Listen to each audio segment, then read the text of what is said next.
Hi, எல்லாருக்கும் வணக்கம்.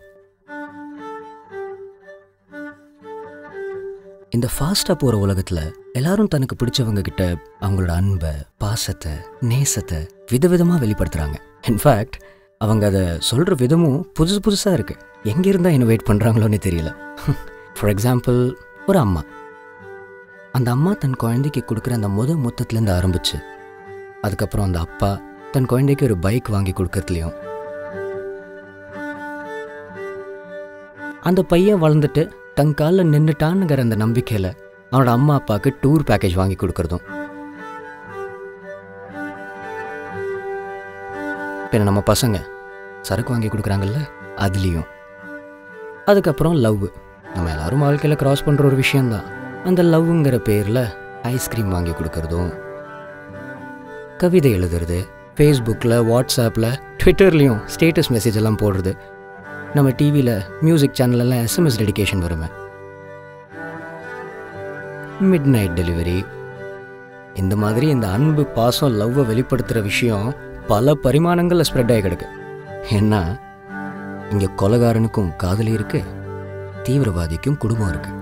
அப்படியே புரட்டி போட்டால் ரோடு சரியில்லை, ஊர் சரியில்லை, சரியான தூசி குப்பைப்பா, இந்த கவர்மெண்ட் சரியில்லைன்னு மற்றவங்க மேலே பழி போடுறவங்க தான் இங்கே ஜாஸ்தி. ஏங்க, முதல்ல நாம சுத்தமாக வச்சுருக்கோமான்னு யாராச்சும் யோசிக்கிறீங்களாங்க? முதல்ல ஒழுங்காக குப்பையை குப்பை தட்டியில் போடுறோமாங்க? இல்லை. முன்னெல்லாம் வீட்டுக்கு ஏதாச்சும் வாங்கினோன்னா வீட்டிலேருந்தே அந்த பை, பேகு, தூக்கு அதெல்லாம் எடுத்துகிட்டு போயிடுவாங்க. ஆனால் இப்போ தான் நம்ம நாகரிகத்தில் ரொம்ப வளர்ந்து ஃப்யூச்சரிஸ்டிக்காக இருக்கோம்ல, வி ஆர் த சோம்பேரிஸ் மேன். அப்படியே ஜாலியாக கையை வீசிட்டு போகிறது, பிளாஸ்டிக் கவரில் வாங்கிட்டு வந்துடுது. இப்போல்லாம் இந்த பிளாஸ்டிக்கு நம்ம வீட்டுக்கு சொந்தக்காரனா நம்ம கூடவே வரலன்னா ஐயோ நமக்கு தூக்கமே வராதுங்க. அவ்வளோ குப்பை மேட்டாக்கிட்டோம் நம்ம ஊரை. என்னடா இவன் அன்பு, பாசன்னு எல்லாம் ஆரம்பிச்சு அப்படியே குப்பை கலீஸ்னு பேசினுக்கிறான்.